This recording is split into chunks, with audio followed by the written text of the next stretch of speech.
Welcome on into the Utah Blockcast. I'm Steve Bartle, Utah Insider for KSL Sports.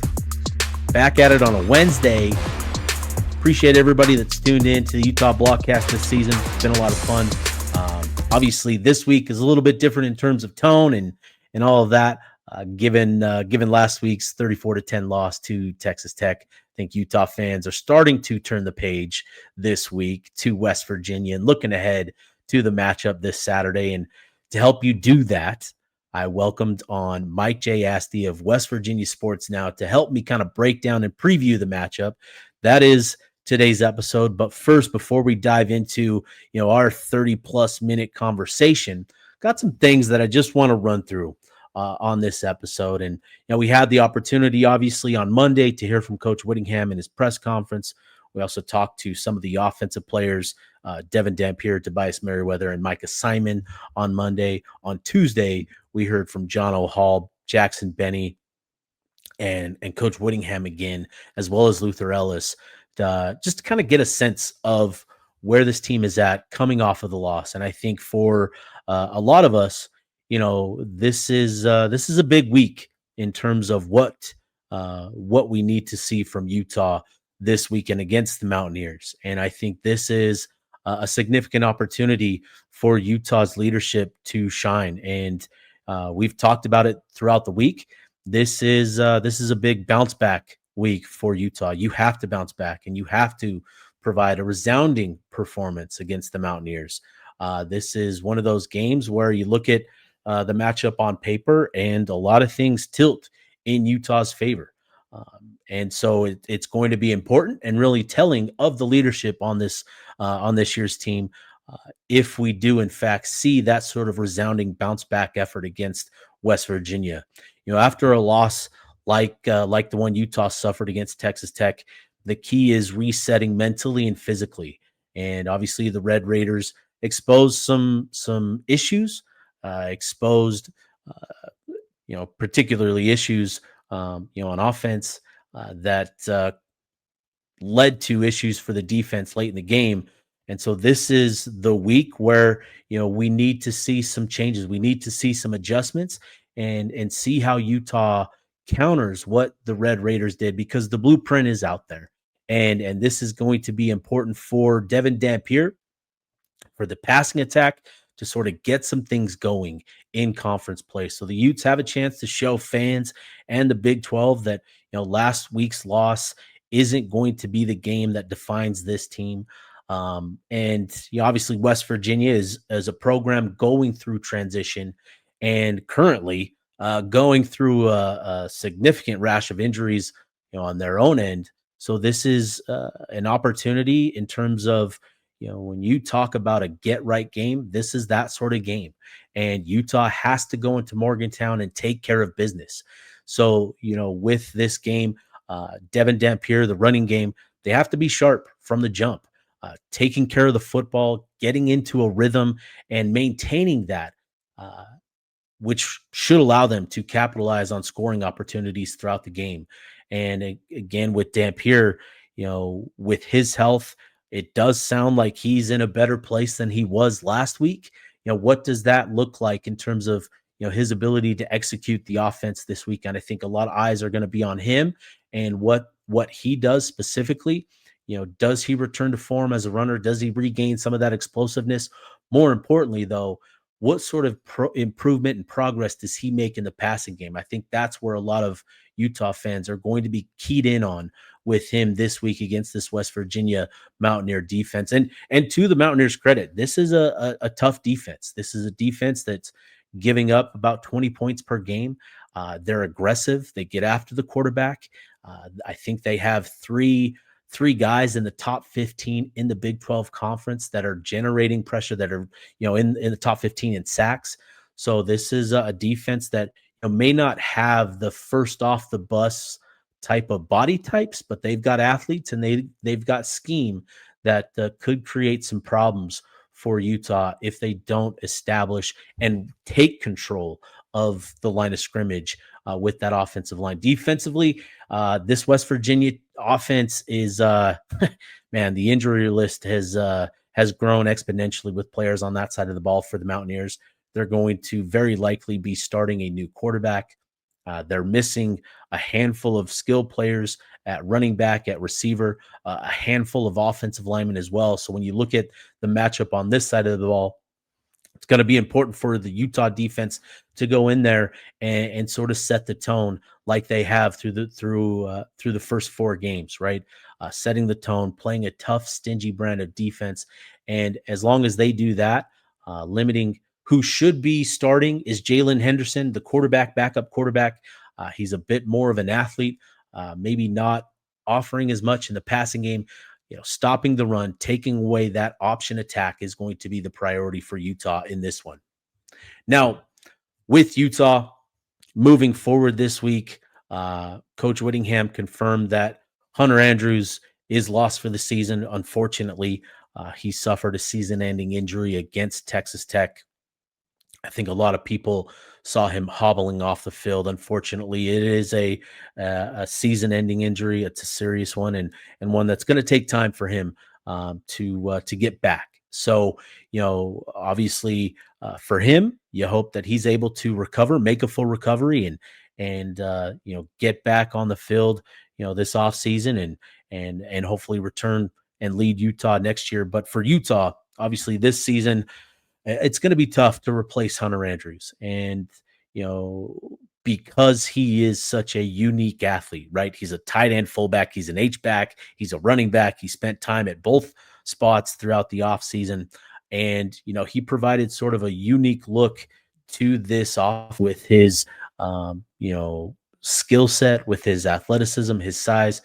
The similarities between him and Brant Keithy were long, right? There were a lot of similarities between the two. I think, Brant certainly offered a little bit more in the passing game and as a route runner, but Hunter Andrews very similar in terms of athlete, body type, ability with the ball in his hands, given that background as a running back.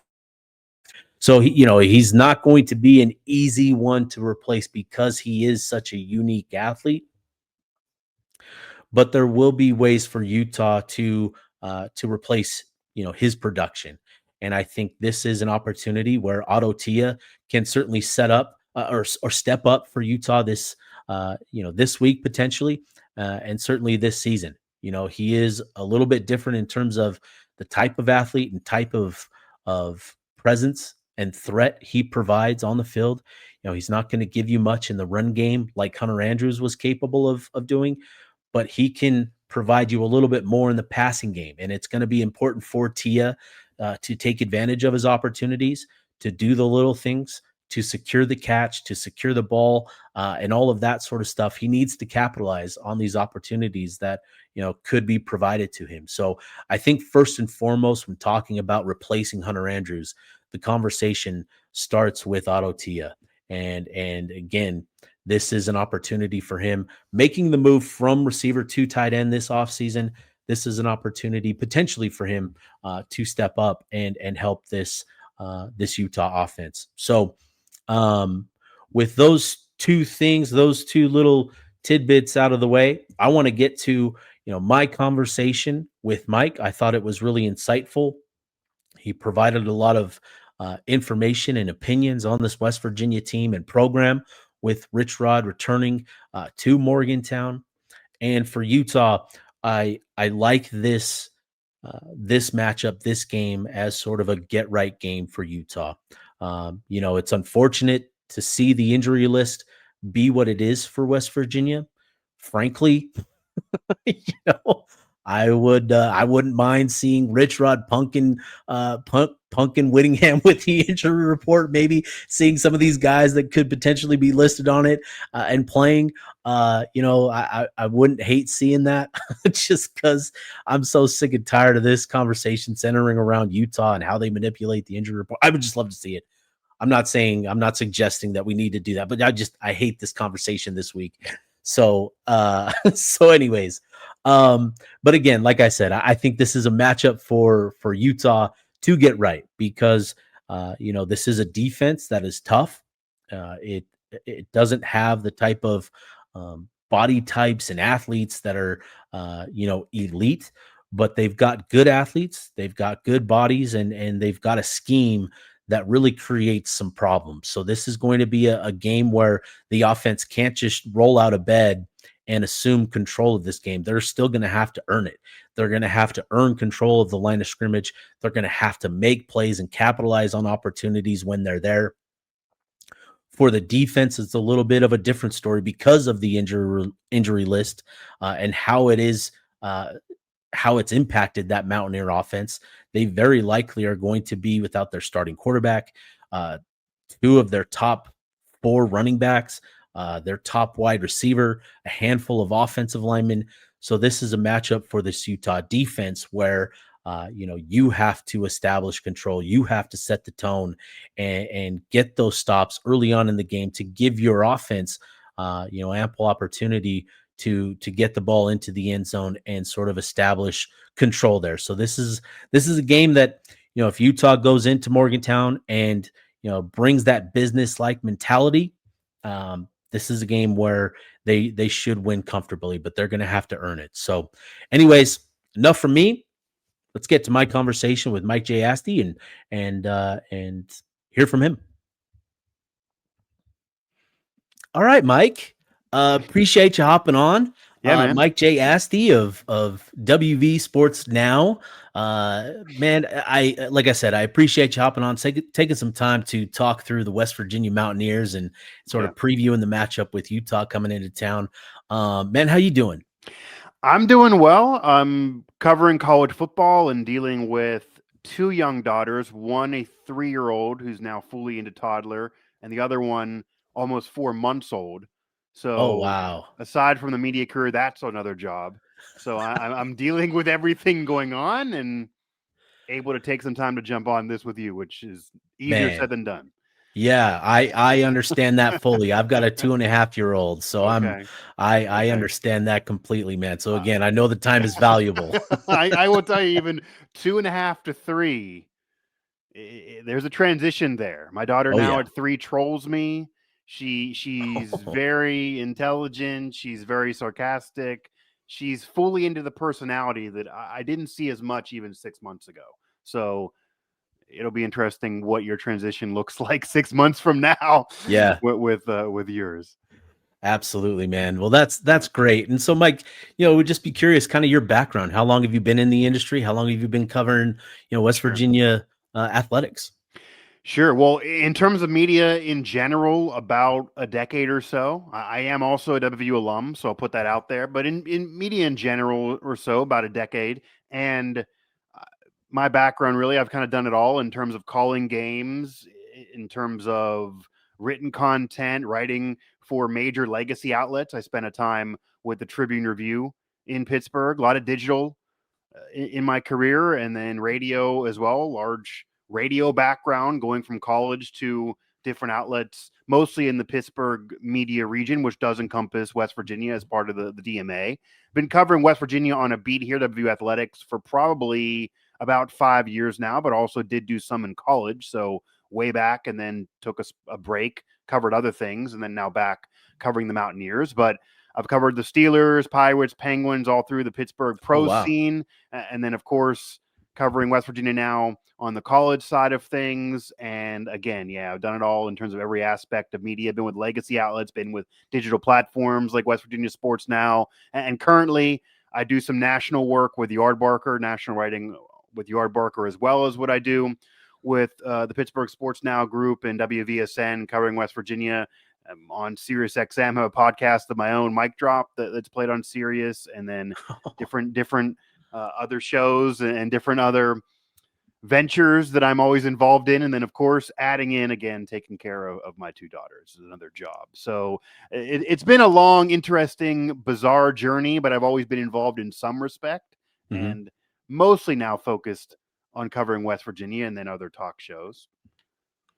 Well, that's awesome, man. Yeah, yeah. That's incredible. Honestly, like that is a list. That is a resume. Well, that's even a brief part of the resume. I could go deeper, but so that's a brief synopsis of the resume right now of kind of what I've done.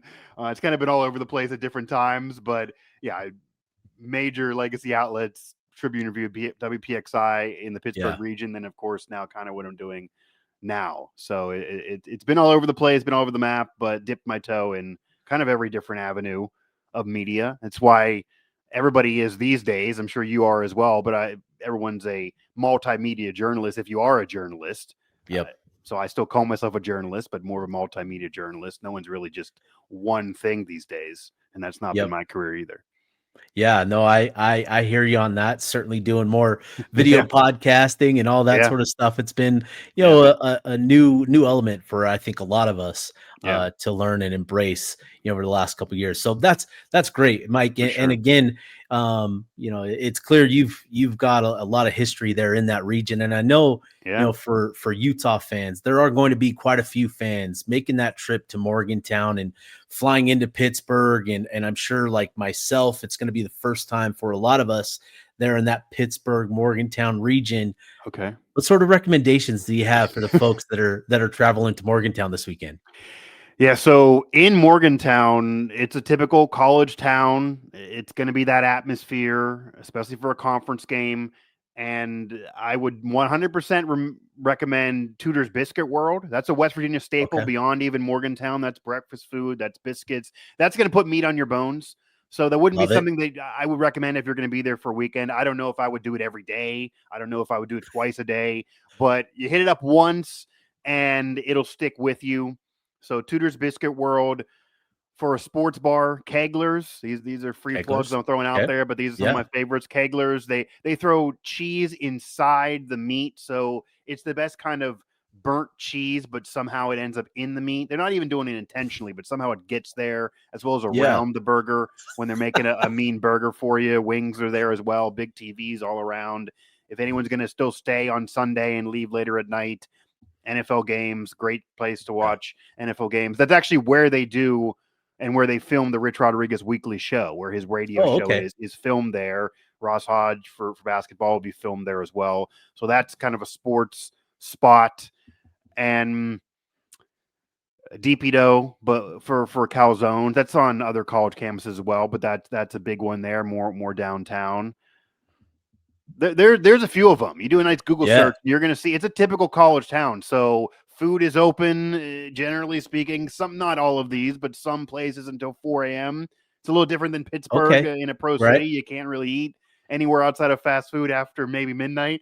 In Morgantown, no, you can get some places to deliver to you even till around 4 in the morning. So, and of course, there are some in Morgantown, but certainly in the Pittsburgh region, you'll see it at the airport as well. Permani Brothers, everyone will bring up more of a national staple, putting fries and coleslaw on the sandwich. It's Okay. down there in Morgantown as well, but that's more of a national thing you'll see in the Food Network. It's good, but I don't know, maybe kind of overrated if you're just if you need some recommendations, some local really, yeah, Kegler's, Some Tudor's Biscuit genuine World, Morgantown yeah, type some stuff. Yeah. genuine Morgantown type stuff for Okay. sure. If that's what you're looking for, then definitely Tudor's, definitely Kegler's, and I'll let you know when I see you down there if there's any Yeah. others that come off of my mind or can tip you off as well. But yeah, it's a great food college town for sure. Ooh. All right. That's good to hear. I'm Yeah, excited to get out there and I'll have all Friday to hit up some of these spots. So I'm looking yeah, forward to it. And I know, like I said, a lot of Utah fans are going to be making that trip out to Morgan Found yeah, for the very first time. And you know, I think let's dive into West Virginia and Rich Rodriguez making his return to Morgantown to lead the yeah, Mountaineers program. yeah. Big picture, Mike, what has this done for West Virginia? What has it meant having Rich Rod back, and what have you seen so far with the program and the overall vibes since his hiring and return? Yeah. It's interesting we're speaking now, coming off an embarrassing loss and with so many players Yeah. hurt and kind of so far a disappointing first quarter of the season, I guess. But overall, since Rich Rod's hiring in December until now, it's been kind of a jolt and an injection of life into the program. If you look at the history of the program, the 6 years under Neil Brown, and I covered a lot of him. He's a great guy. He did have the year where he kind of proved national doubters wrong, where people said they were a MAC team and they won 9 games and got in the coaches poll. He had that moment. He did win a couple bowl games, but overall, that 6 year stretch is the darkest period for the West Virginia football program since the late 70s. And it Wow. wasn't 6 years in a row where they were bad in the late 70s. 75, they won the Peach Bowl, won 9 games. It was only a couple years at the end before Don Nalen took over. If you go prior to that, you're talking the 30s. So there's Wow. been a level of success that was just not established during Neil Brown's tenure. He didn't get them ranked in the Associated Press poll once, any week in all 6 of those years. They got Wow. in the coaches Yeah. poll at the end of 23, but not in the AP poll at all. That's a standard that I don't think anyone would argue is below the West Virginia program. And Rich Rod being hired off the success he had in his first tenure, where it certainly argues is maybe the most successful tenure in program history, where they were a national contender for sure, especially towards the end, has made fans feel, okay, let me remember what it was. Let me harken back to what it was. What's old is new. Pat White's on the staff. Noah Devine's on the staff. They're giving you memories and video clips Yeah. and billboards about the past. But there's still a belief that because of the success he had at Jacksonville State, because he did have success at Arizona, even though it was 10 years ago at Mhm. the power level, granted Michigan didn't work out, that Rich Rod, a Hall of Fame coach in his own right, can get the program rolling again. And it may take some time, but eventually they start winning. Eventually they're contenders. His programs always play hard. They play with that hard edge that he always brings up, and fans always know they're going to play hard, and they like his brand of football that maybe they didn't like under Neil Brown. And despite his exit, ending with some controversy and Right. people still having some ill will over that, there are some fans that just flat out hate him and would rather win with anybody else, would just don't want to win with him and are rooting against him. I get comments and articles all the time. This is what happens when you do business with Rich Rod. There are people that are still upset at Rich Rod from 17, 18 years ago. But for the most part, the fan base just wants to friggin' win, and they'll sell their soul to whoever can give it victories. And they believe Rich Rod can. And most people kind of forgave what happened. He cried in his intro presser. He's done all these interviews talking about what he regrets, and he's done all the right things and said all the right things to this point in terms of repairing that relationship. However, now with all the injuries, I think a lot of fans are kind of also dropping into, well, maybe this is going to take some time. He made some comments in the offseason. Oh, you can win right away in this era. Kurt Cinetti did it. Arizona State won worse the first. He would cite those examples. 2001 when he took over 20 years ago, it was 3-8. They were so bad. But in this era, you can change the roster. You don't have to deal with whatever's, provided to you. You can go into the portal and bring in 80 new players like he did. Yeah. And he had a belief that they could win right away. And now you're hearing Rich Rod talk about how it's going to be a process, talk about how to win right away. You need some luck. They haven't been getting that luck with all the injuries. Talking about how, I'm not too upset because it's only year one and I'm going to win. But if we don't do it this year, I'm not going to cry about it. We have year two, etc. And that's kind of where the fan base has moved to a little bit, especially with everybody hurt, even though they're 2-2, but granted 0-1 in conference play. So I think there's an injection of life and belief that the program will eventually get turned around and will Mhm. eventually be good again. How good and if they're really a national contender maybe will be a question that some debate. When that'll happen is a whole nother story, but no one's really believing it's going to happen this year now. And I think most are at least satisfied that he got the backyard brawl win. He beat Yeah. Pitt, got the rivalry win, took care of business there. They're not going to play Pitt until 2029 now, so there's no way they can get kind of an answer Wow. on it. Yeah, they're taking a Yeah. break. So once that was done, I think most fans can kind of deal with whatever. But the hype that was there of, oh, we're going to win right away, we're going to contend in the Big 12 right away, that dissipated. But there's still an injection of some excitement that just has been gone. The program and really the fans have been very toxic over the last 6 years under Neil Brown, as you could imagine. I mean, Yeah. now, especially towards the end. Yeah. I can certainly imagine following it from afar and all There were that, but billboards up everywhere. Fire Neil Brown last year. I mean, it was rough. I'd imagine for holy him even cow. drive. It got really really ugly Yeah. towards the end. Yeah, That is pretty ugly. And yeah, like you said, getting the big rivalry win in right. the backyard brawl. That was a big one. I did not anticipate that one. I thought Pittsburgh was gonna Yeah, take care of business, but they were that was underdogs. surprising. Yeah. And so to get that win, obviously following it up the next week, Sure. losing to Kansas on the road, that's a tough one. But what have you learned about the football team this season, through these first 4 games? Yeah, it definitely shows you the difference of a week and how things can change in Yeah. college Oh, football in a trust week. us. Yeah, They Utah fans feel the same way after a week. sure, I'd imagine, although they're lost a little better maybe, but we'll see. And yeah, even Utah fans a year ago, they entered thinking, okay, we're just going to Right. dominate the Big 12 after what happened in the Pac-12, and that was not the case at all. No. So you just never know. I would say something that this West Virginia team has shown this year, which provides optimism for the future, is they have really shown an aggressiveness on defense that was not there last year. So last year's secondary, especially, was one of the worst in the country. Going back to the backyard brawl, they should have beat Pitt last year. They had a 10-point lead in Pittsburgh against Pitt last year with a better roster and NFL players, and they blew that game because they couldn't stop Eli Holstein, and the secondary allowed 10 points in 4 minutes at the end of that game, and then they lost. They flipped the Pitt flipped the script in terms of blowing the game against West Virginia this year, so it kind of got flipped on its head as they end the current series. But this year's West Virginia defense can force turnovers, can really cause fits for any opposing quarterback, can really bring the pressure. They get turnovers, they generate sacks, they play with an aggressiveness, sometimes maybe even too much. Fred Perry got a targeting call in the Kansas game, and everyone, even Zach Allen, admitted, like, no, that's helmet to helmet. You can't be doing that. So they play with an aggressiveness and a hunger that was not evident last year. Now, they did get blown out in the game, but generally speaking, when you play with that aggressiveness, you don't get blown out that often. You at least appreciate the effort of the team. Red zone wise, they've been able to stop teams. They're a great defense overall. The other loss against Ohio, which is a really, really bad loss, obviously, Yeah. the defense forced 3 turnovers on Parker Navarro. They played better than Rutgers played against him. That defense played well. That Ohio offense scores 30 points against everyone, and they held them to 17. And really, that was the worst day I've seen of any film for Parker Navarro since he really took over there. But they didn't win because the offense just can't do enough, and that's the other end of it. The offense has been very inconsistent this year, even struggling in the first week game against an FCS and Robert Morris, who actually is a Pittsburgh school, so a regional opponent. But they really struggled in the beginning of that game.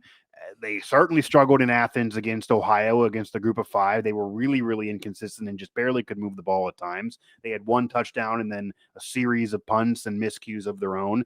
And then, of course, they finally got going in the backyard brawl, but had a third quarter where they barely could move it as Richrod rotates his quarterbacks. Mhm. That not his always guaranteed success. Some maybe move the ball, some do not, but he rotates nonetheless. And Mhm. against Kansas, it took until basically the end when the game was decided to get into the end zone, and they got blown out. So defense good, offense very inconsistent, and a lot of injuries also throughout, and especially going into this matchup, Utah is going to get the most banged up Mountaineer team that any team has faced so far this year. Well, that transitions perfectly here. Yeah, Curious with the health status. There've been a lot of tweets about, yeah. how the laundry list of players that could be listed as questionable, doubtful, out. What do Yeah. you make of the health report and health status of the Mountaineers? Yeah, it almost felt like attending Rich Rod's weekly press conference this year that he was kind of hosting a funeral of not only the roster but even the season, and we're still, only a handful of games into this thing here. It's a Not a certain great vibe. it was not a great vibe, but it's a big flip on where he was months ago when he was talking about we're going to go ahead and win the Big 12 in year 1. It just doesn't feel happening based on all the injuries. And yeah, so West Virginia starting quarterback this year that already came under fire, and many people kind of wanted to see the next guy up. They do a rotation, but Nico Markill's been the starter. He played high school ball in Arizona, so Yes. West Coast fans maybe were from Colorado, played high school ball in Arizona.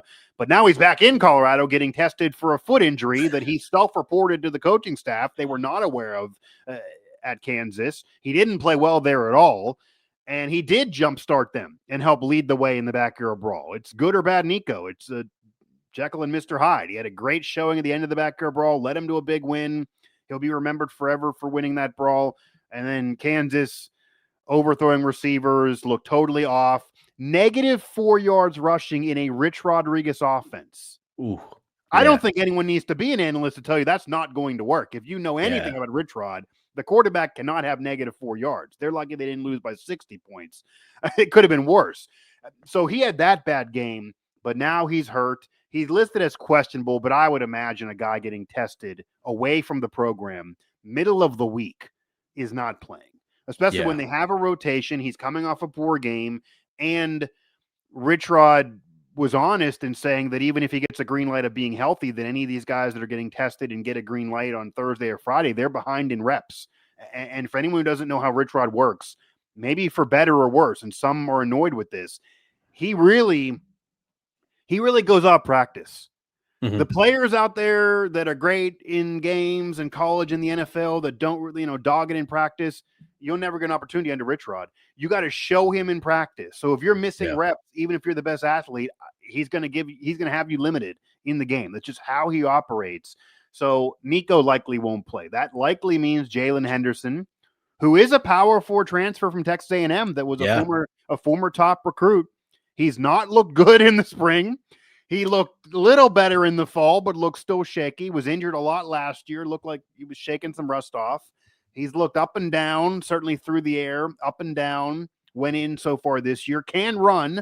I kind of have the hot take that he provides a little higher of a ceiling for the Rich Rod offense on the ground as a runner than Nico Yeah. does. So there's a chance for Utah fans. It could be a weird blessing in disguise for West Virginia, and maybe this actually is a better.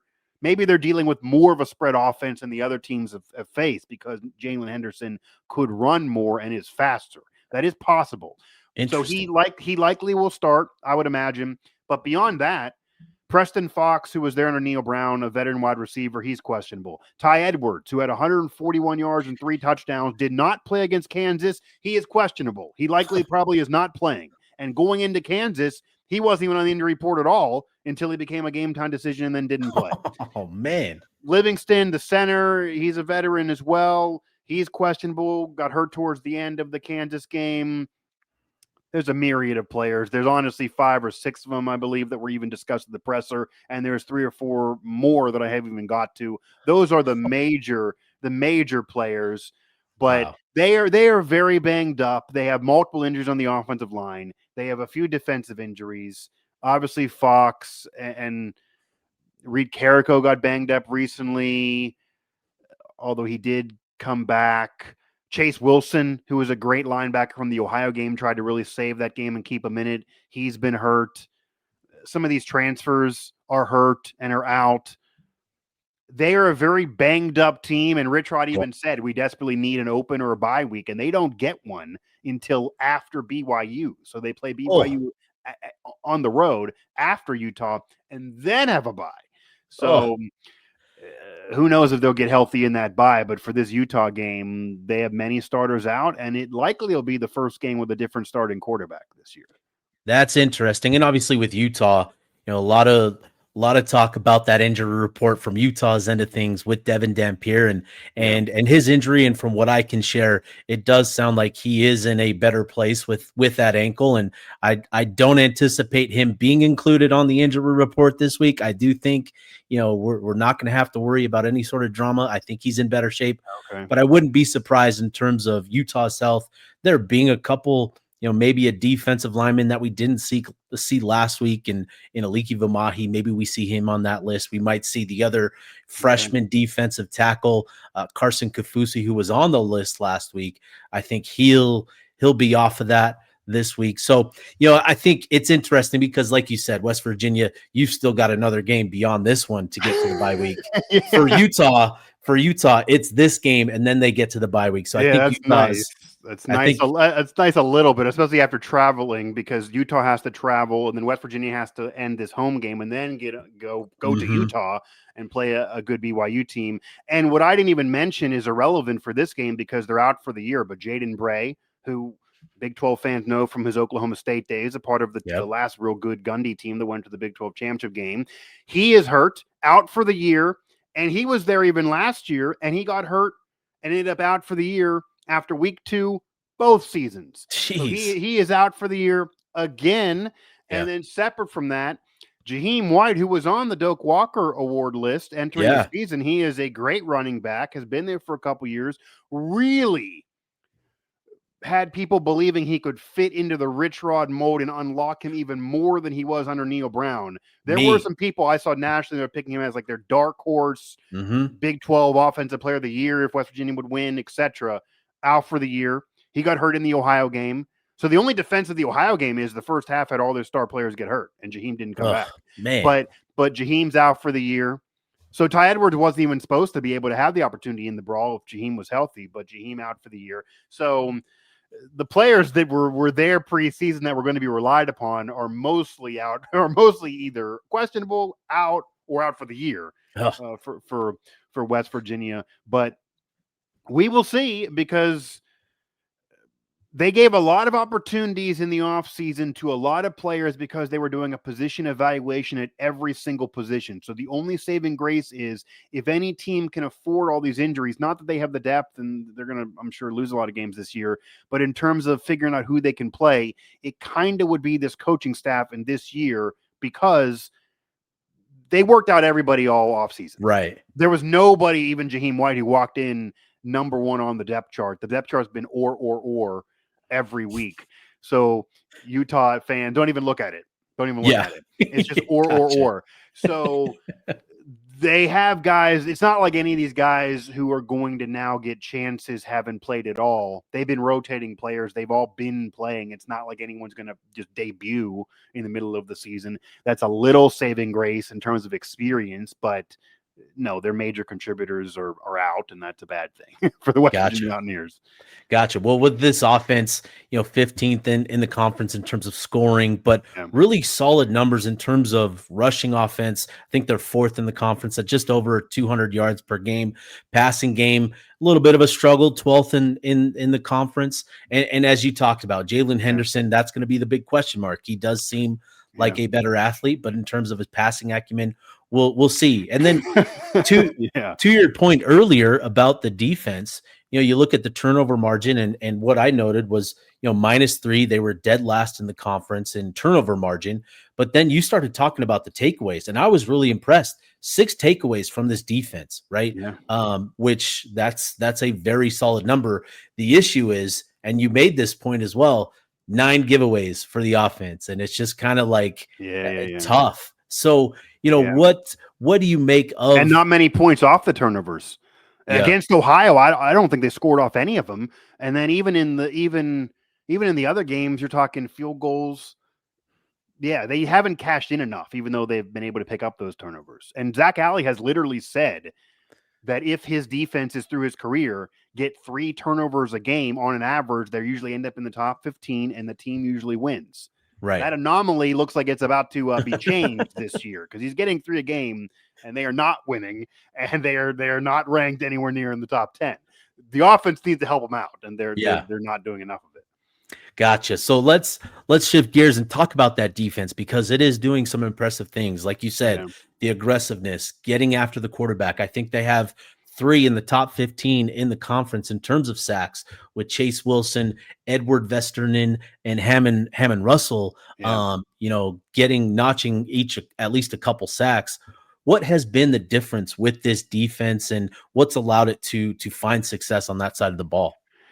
I do think Zach Allen is a major part of it. I really like him as a defensive coordinator. He gives you a Rich Rod vibe. He's very aggressive.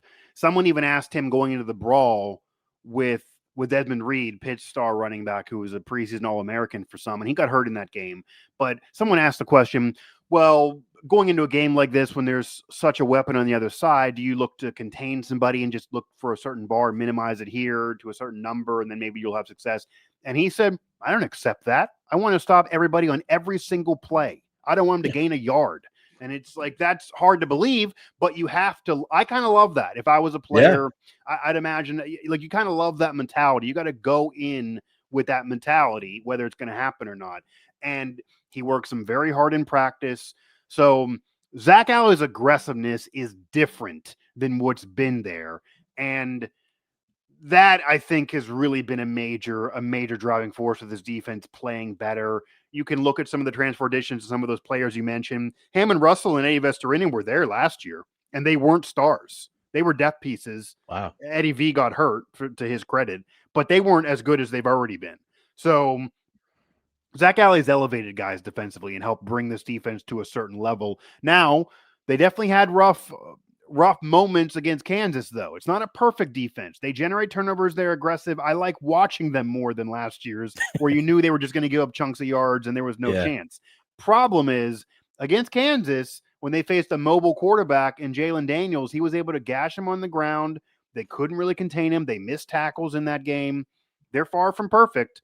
But if this team is going to win, if they're going to upset Utah, if they're going to get victories this year and make a bowl or more, they're going to have to do it on the back of the defense. The defense is going to have to generate turnovers, and they got to cut out the missed tackle issue that has also plagued them at times this year, especially against mobile quarterbacks.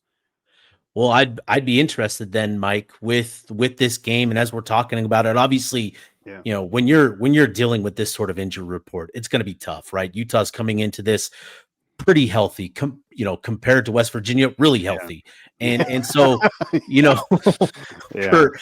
for you, in your eyes, what do you think are going to be the key factors, and do you have a score prediction or just sort of a feel for what this game could be?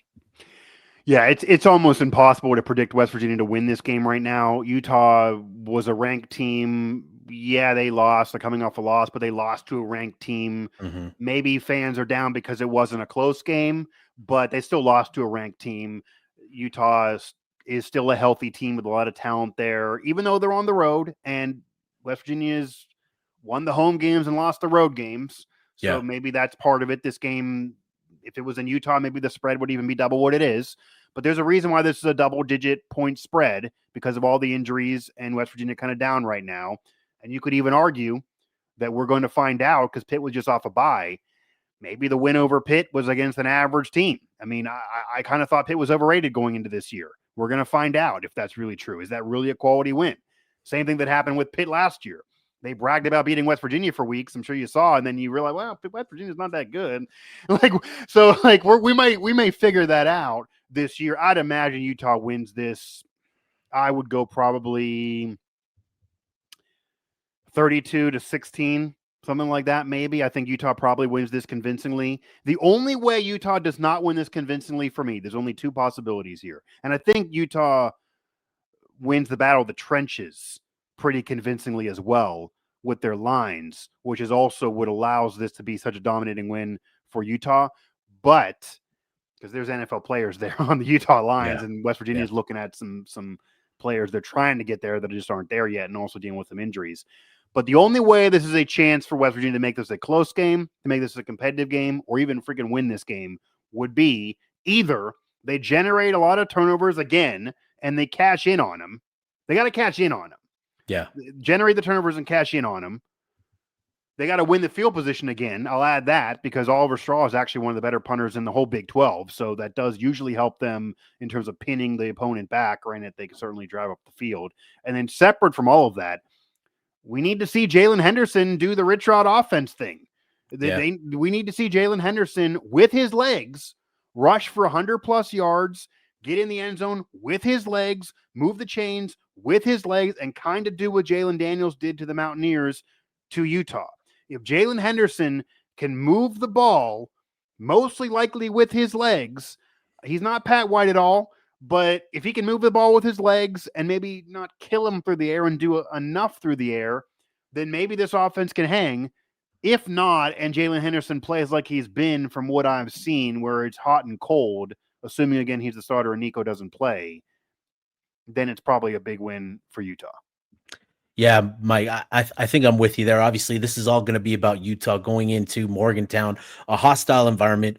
Excited to see the crowd there, and it for them, it's going to be about handling that adversity, handling the crowd, and taking care of business. Because as we're talking about, right, Utah has a couple NFL guys on, in the trenches, and as long as they perform up to their standard, this is a game that Utah should, which is why Vegas is projecting it a double-digit margin, right? Yeah. This is a game that Utah should control, and so that's going to be the key for me. Is as long as Utah establishes control of the line of scrimmage, I think generating the run game and generating production there, Jalen Henderson is going to be interesting because, as you said, I'm somewhat familiar with Henderson because I know Utah flirted with him in the transfer portal Okay. this past year a little bit.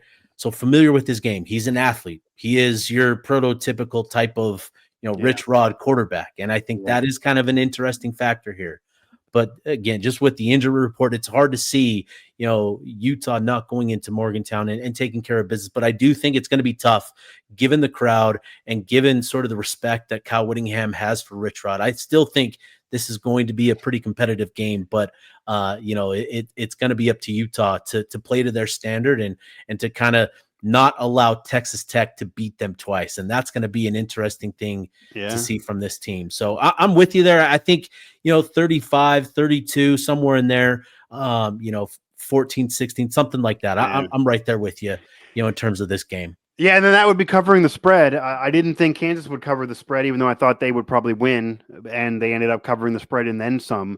We also will see what kind of crowd is there. Obviously, they're 2 weeks removed from the Brawl win, and that was a rocking crowd. But that Kansas game really did cut the vibes down. As I said at the open of the show, Rich Rod's tone has kind of been next year, all the injuries, this year's just not in the cards for us. That's been calmed down. And then ever since he kind of calmed down the hype, I've seen Mountaineer fans posting all over social media, I'm selling tickets. Do you want to go to this game? So it might not be the atmosphere that stereotypical 60K college town packed in there for the Mountaineers. It could be a smaller crowd. And if it gets out of hand, you could start seeing fans leave. It might not, unfortunately, be the atmosphere that you want because they're coming off a real bad loss, and now they're basically have been told we're not worrying about the year. So I don't, the motivation to get down there maybe not as high. So if you would have go, if this was the game after the Brawl, I think you'd maybe get what you want in terms of the atmosphere. I think they kind of going on the road and then losing that way kind of maybe pop the balloon a bit. So we will see. But the turnover margin and Jalen Henderson will be interesting. And honestly, I would never wish injury on anybody. And Nico Markiel is a great kid, and he's had his moments. He's going to be remembered for a long time. I always thought, even entering the year, that the ceiling with him just wasn't high enough. I didn't think he was going to be fast enough or be enough of a Rich Rod quarterback to win you 9-10 games and contend in the Big 12, even if he can kind of manage games. With his wins, he's managed games.